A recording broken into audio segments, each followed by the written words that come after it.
प्यारे छात्र छात्राओं, आज व्याकरण की एक महत्वपूर्ण इकाई पदबंध को लेकर आपके सम्मुख उपस्थित हुए हैं। अब नाम ही बता रहा है पदबंध, मतलब पद का बंधन। अब प्रश्न उठता है पद मतलब क्या।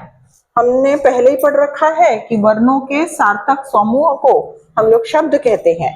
वर्णों के सार्थक समूह को शब्द कहते हैं और जो शब्द वाक्य में प्रयुक्त होते हैं उन्हें हम पद कहते हैं। तो पद क्या हुआ? पद ये हुआ जो तो हम शब्द जो है सार्थक शब्द जो वाक्य में प्रयुक्त होते हैं उन्हें हम पद कहते हैं। अब इस पद का बंधन जिसे हम पदबंध कहते हैं, ये एक बहुत ही महत्वपूर्ण ऐसा टॉपिक है हमारे व्याकरण के लिए, चाहे 10th हो, 11th हो, 12th हो, हिंदी के लिए बहुत ही महत्वपूर्ण ऐसा टॉपिक होता है। तो देखते हैं पदबंध। पदबंध जिसे अंग्रेजी में हम लोग फ्रेज कहते हैं। अब इसकी परिभाषा क्या हुई? इसकी परिभाषा है जब एक से अधिक पद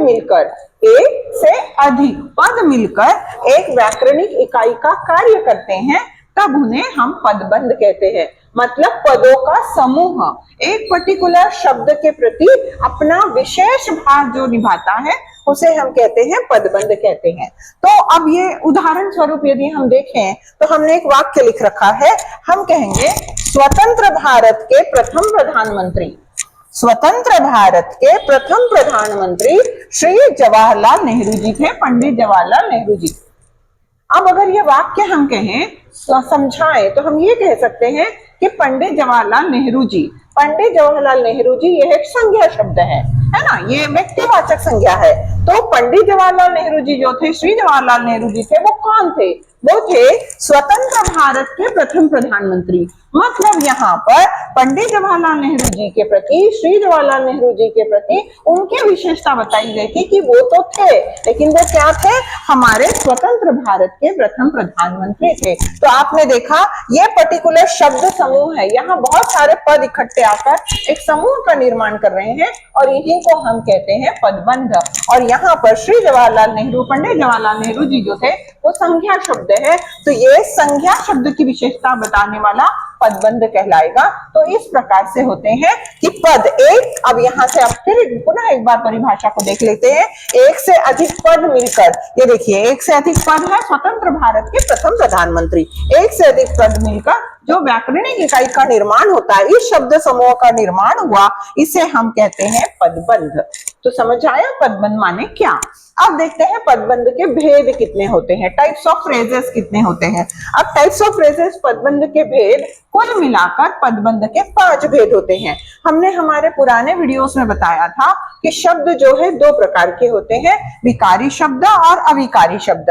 विकारी शब्द जो सव्य होते हैं जिसमें संज्ञा, सर्वनाम, विशेषण और क्रिया होता है, और अविकारी शब्द जो अव्यय होते हैं जिनमें होता है क्रिया विशेषण अव्यय, संबंध सूचक अव्यय, विस्मयादि बोधक अव्यय और समुच्चय बोधक अव्यय। तो ये हम आपको ऑलरेडी पढ़ा चुके हैं। तो उसमें के कुछ 5 तत्व यहाँ आते हैं। तो पदबंध के कितने प्रकार हुए? पदबंध के कुल मिलाकर 5 प्रकार है। कौन कौन से हैं? पहला है संज्ञा पदबंध, संज्ञा पदबंध जिसे हम नाउन फ्रेज कहते हैं। दूसरा है सर्वनाम पदबंध जिसे हम प्रोनाउन फ्रेज कहते हैं। तीसरा है विशेषण पदबंध जिसे हम एडजेक्टिव फ्रेज करते हैं। चौथा है क्रिया पदबंध जिसे हम वर्ब फ्रेज कहते हैं। और 5वां होता है क्रिया विशेषण पदबंध जिसे हम इनडिक्लाइनेबल फ्रेज कहते हैं। तो 5 प्रकार, संज्ञा पदबंध, सर्वनाम पदबंध, विशेषण पदबंध, क्रिया पदबंध और क्रिया विशेषण पदबंध, ये कुल मिलाकर 5 प्रकार होते हैं हमारे पदबंध के। अब चलते हैं एक एक प्रकार को हम थोड़ा सा डिटेल में देखते चलते हैं, उसके प्रति जानकारी हासिल करते हैं। सबसे पहला शब्द होता है संज्ञा पदबंध।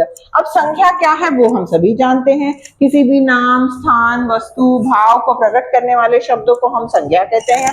तो अब संज्ञा पदबंध में होता क्या है? वो ऐसा शब्द पद समूह, ऐसा पद समूह होता है, ऐसे पदबंध होते हैं जो वाक्य में कौन सा काम करते हैं? संज्ञा का काम करते हैं। ये जो शब्द है वो कौन सा काम करेंगे? संज्ञा का काम करने वाले पद समूह को हम संज्ञा पदबंध कहते हैं। उदाहरण देख लीजिए, हमने यहाँ लिख रखा है सामने के मकान में रहने वाली मोना, सामने के मकान में रहने वाली मोना अत्यंत मेधावी छात्रा है।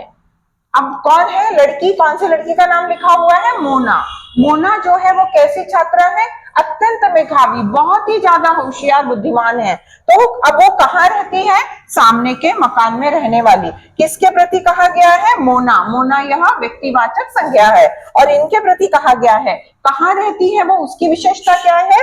वो पद समूह कौन सा बताएगा? संज्ञा शब्दों को विश्लेषण करेगा।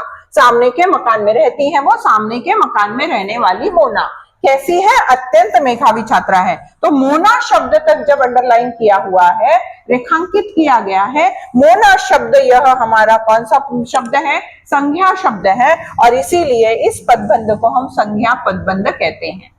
उदाहरण स्वरूप दूसरा एग्जाम्पल देख लीजिए। लंका का राजा रावण बहुत ही क्रूर था। लंका का राजा रावण। अब ये रावण शब्द जो है वो पुनः संज्ञा शब्द है, ये पुनः व्यक्तिवाचक संज्ञा है। रावण तो था, कहाँ का था वो राजा? वो था लंका का राजा। मतलब रावण शब्द संज्ञा शब्द है, संज्ञा की विशेषता बताने वाले बंधन वाले पद है और इसीलिए इसे कहते हैं कौन सा पदबंध? संज्ञा पदबंध। उसके बाद थर्ड एग्जाम्पल देख लेते हैं, उदाहरण देख लेते हैं। मेज पर रखी हुई पुस्तक, मेज पर रखी हुई पुस्तक मेरे मित्र की है। क्या है? पुस्तक। आप जानते हैं पुस्तक जो है वो जातिवाचक संज्ञा है, तो वो पुस्तक तो है, कहाँ रखी हुई है? वो मेज पर रखी हुई है। तो मेज पर रखी हुई पुस्तक किसकी है? मेरे मित्र की। तो पुस्तक शब्द तक रेखांकित है। अधोरेखांकित कर शब्द आते हैं, हमें समूह आता है, तो रेखांकन जो है वो पुस्तक तक आया है, मतलब जातिवाचक संज्ञा है। और हम ऐसा विश्लेषण नहीं करते हैं, व्यक्तिवाचक, जातिवाचक, भाववाचक, द्रव्यवाचक, समूहवाचक, ऐसा विश्लेषण नहीं करते हैं। डायरेक्टली हमें लिखना होता है संज्ञा पदबंध। तो ये है संज्ञा पदबंध के कुछ उदाहरण। पहला उदाहरण, सामने के मकान में रहने वाली मोना। मोना वही संज्ञा शब्द है। लंका का राजा रावण, रावण भी संज्ञा शब्द है। और मेज पर रखी हुई पुस्तक, पुस्तक भी संज्ञा शब्द है। तो ये हो गए हमारे संज्ञा के उदाहरण।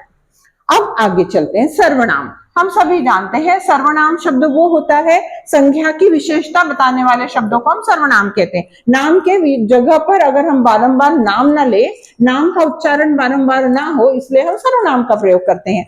तो चलते हैं सर्वनाम पदबंध, जिसे हम प्रोनाउन फ्रेज कहते हैं। अब प्रोनाउन तो क्या होगा? प्रोनाउन ऐसा पद समूह जो किसका काम करता है? वाक्य में सर्वनाम का काम करता है, उसे हम कहेंगे सर्वनाम पदबंध। उदाहरण स्वरूप देख लीजिए, उदाहरण देखिए। कुर्सी पर बैठा बैठा मैं सो गया। कुर्सी पर बैठा बैठा मैं शब्द, मैं शब्द जो है वो सर्वनाम शब्द है और अधोरेखांकित कहां तक है? कुर्सी पर बैठा बैठा मैं, मतलब ये कौन सा शब्द है? सर्वनाम शब्द है। तो बड़े इजीली हम लिख सकते हैं कि ये कौन सा पदबंध है? संज्ञा, सर्वनाम पदबंध है। आगे लिखा हमने, बिना सोचे समझे तुम क्यों चले आए। तुम चले तो आए, बिना सोचे समझे तुम क्यों चले आए। तो तुम शब्द जो है हम जानते हैं, तुम शब्द जो है वो सर्वनाम शब्द है और इसीलिए अगर अंडरलाइन, अगर अधोरेखांकित तुम तक है तो हमें क्या लिखना है? कौन सा पदबंध है ये? सर्वनाम पदबंध है। तीसरा, परेशानियों से हारने वाले आप निराश कैसे हो गए। तो परेशानी से हारने वाले आप शब्द हम जानते हैं सर्वनाम शब्द है और इसीलिए ये कौन सा पदबंध हुआ? ये हुआ सर्वनाम पदबंध।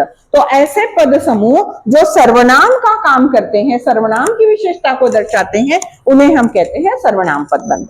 अब आगे चलते हैं। तीसरा पदबंध का प्रकार है विशेषण पदबंध। हम ऑलरेडी जान चुके हैं कि विशेषण वो है किसी भी शब्द की विशेषता बताने वाले शब्दों को हम विशेषण कहते हैं और इसे इंग्लिश में कहेंगे एडजेक्टिव फ्रेज। अब यहाँ क्या होता है? यहाँ दो चीजें होती हैं, या तो संज्ञा शब्द की ऐसे पद समूह जो संज्ञा शब्द की विशेषता बताएंगे या फिर वो सर्वनाम शब्द की विशेषता बताएंगे, उनका बोध कराएंगे, उनको हम विशेषण पदबंध कहेंगे।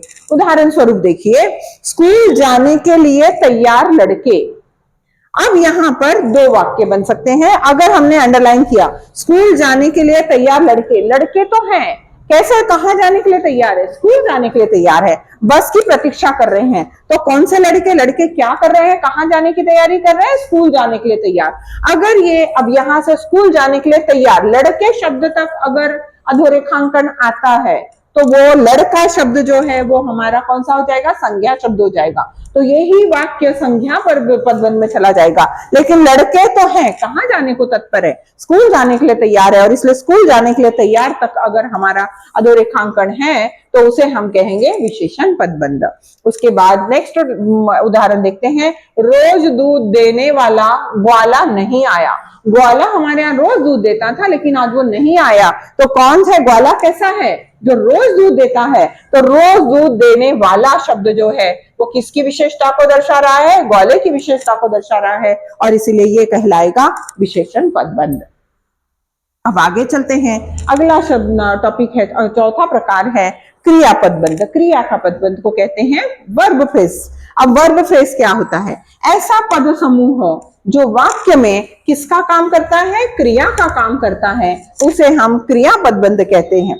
अब उदाहरण स्वरूप देखिए, अगर हमने यहाँ लिखा है पिताजी गीता पढ़ रहे हैं, पिताजी गीता पढ़ रहे हैं, क्या पढ़ रहे हैं, पिताजी गीता पढ़ रहे हैं। क्रिया तो वही होती है ना, जब हम प्रश्न करें तो हमें उत्तर मिले, तो पिताजी क्या कर रहे हैं, पिताजी गीता पढ़ रहे हैं। तो किताब पढ़ तो रहे हैं, गीता गीता क्या कर रहे हैं, पढ़ रहे हैं। तो कौन सी प्रक्रिया जारी है, पढ़ने की प्रक्रिया जारी है, और प्रक्रिया मतलब क्रिया जारी है, और इसीलिए पढ़ रहे हैं शब्द को अंडरलाइन है, मतलब यह क्रिया दर्शा रहा है, और इसलिए इस वाक्य को हम कहेंगे क्रिया पदबंध।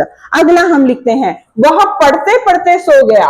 वो सो तो गया, क्या करते करते, पढ़ते पढ़ते, दोनों क्रियाएं एक साथ हो रही है, पढ़ा उसने, पढ़ते पढ़ते वो सो गया। पढ़ना और सोना दोनों एक साथ है, और इसलिए पढ़ते पढ़ते सो गया को अंडरलाइन है, मतलब क्या है, क्रिया पदबंध है।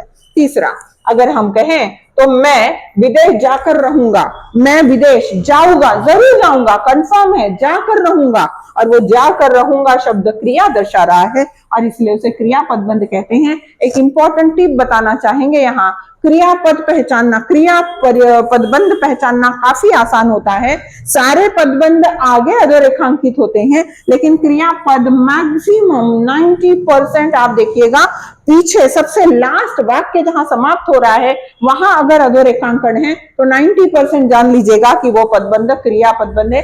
आंख मूछ के उसको ध्यान से एक बार पढ़िएगा और क्रिया पदबंध लिख दीजिएगा, क्योंकि क्रिया जो होती है हमारे हिंदी में वो समाप्ति के वाक्य का जहां समापन होता है वहां पर उसका उपयोग होता है। तो ये है हमारे क्रिया पदबंध। अब लास्ट है क्रिया विशेषण पदबंध। अब क्रिया विशेषण पदबंध कहते हैं इनडिक्लाइनेबल फ्रेज। अब ये इनडिक्लाइनेबल फ्रेज क्या होती है, ऐसा पद समूह जो क्रिया विशेषण का काम करता है। अव्यय, क्रिया विशेषण एक प्रकार का अव्यय होता है, तो अव्यय का काम करता है या क्रिया विशेषण का काम करता है, उसे हम क्रिया विशेषण पदबंध कहते हैं। उदाहरण के रूप में देख लीजिए, वह तेज दौड़ते दौड़ते थक गया। वो दौड़ रहा था, कैसा दौड़ रहा था, तेज दौड़ते दौड़ते, तो वह शब्द छूट गया और बीच में तेज दौड़ते दौड़ते थक गया। क्रिया की विशेषता है, वो तेज दौड़ रहा था और इसीलिए वो थक गया, तो क्रिया की विशेषता बता रहे हैं, इसलिए इसे क्रिया विशेषण पदबंध कहेंगे। वह बात बात पर रोने लगता है। वो रोने लगता है, कब रोता है, बात बात पर, जब भी कुछ कहे बात बात पर रोने, तो बात बात पर यह क्रिया की विशेषता है, इसलिए इसे क्रिया विशेषण पदबंध कहेंगे। उसके बाद गाड़ी बहुत धीमी गति से चल रही है, कछुए के चाल से, बहुत धीमी गति से। कैसे चल रही है गाड़ी, कछुए के चाल जैसे बहुत धीमी गति, मतलब क्रिया की विशेषता, और इसलिए इसे कहेंगे क्रिया विशेषण पदबंध। यहाँ पुनः एक टिप देना चाहेंगे, 80 से 85% वाक्यांश ऐसे होते हैं जहां अंडरलाइन अधोरेखांकन शब्द समूह के बीच में होता है। देखिए यहाँ वह छूट गया, थक गया, छूट गया, बीच में अधोरेखांकन है, मतलब यह 90% क्या है, क्रिया विशेषण अव्यय है। वह छूट गया, रोने लगता है, छूट गया, बीच में अधोरेखांकन है। गाड़ी बहुत धीमी गति से चल रही है, गाड़ी और चल रही है, पीछे छूट गया, बीच में है, और ऐसे वाक्य क्रिया की विशेषता। ये थोड़े से टिप्स होते हैं, ये थोड़े से ट्रिक होती है, इसके मुताबिक हमें जल्दी समझ आ जाता है कि ये कौन सा शब्द है।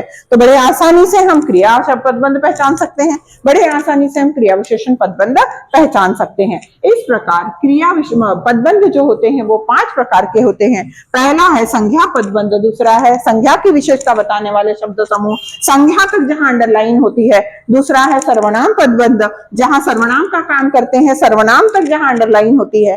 तीसरा होता है विशेषण पदबंध, जो संज्ञा की विशेषता बताए या सर्वनाम की विशेषता बताए, और उसमें हमें देखना होता है विशेषता किसकी बताई जा रही है, वो विशेषण पदबंध। क्रिया पदबंध जनरली जहां क्रिया अंतिम समय में समापन के वाक्य जब समाप्त होता है वहां पर होती है, उसे हम क्रिया पदबंध कहते हैं, क्रिया का काम जो पद समूह करते हैं। और जो पद समूह जो क्रिया विशेषण का काम करते हैं वो होते हैं क्रिया विशेषण पदबंध। मुख्यतः वो दोनों के बीच में होते हैं, सामने कुछ शब्द छूट जाते हैं, पीछे क्रिया छूट जाती है और बीच में क्रिया की विशेषता दिखाई देती है। तो इस प्रकार ये एक महत्वपूर्ण ऐसा टॉपिक है जो हमारे हिंदी व्याकरण की एक महत्वपूर्ण इकाई है। और इस प्रकार से यदि आप पढ़ेंगे और हमें बड़े आसानी से अधोरेखांकित करके प्रश्न आते हैं, उसमें से हमें सिलेक्ट करना होता है कि संज्ञा है, सर्वनाम है, विशेषण है, क्रिया है या क्रिया विशेषण है। अगर आप ध्यान से पढ़ेंगे तो हमें लगता है बहुत आसानी से छुड़ा पाएंगे। धन्यवाद।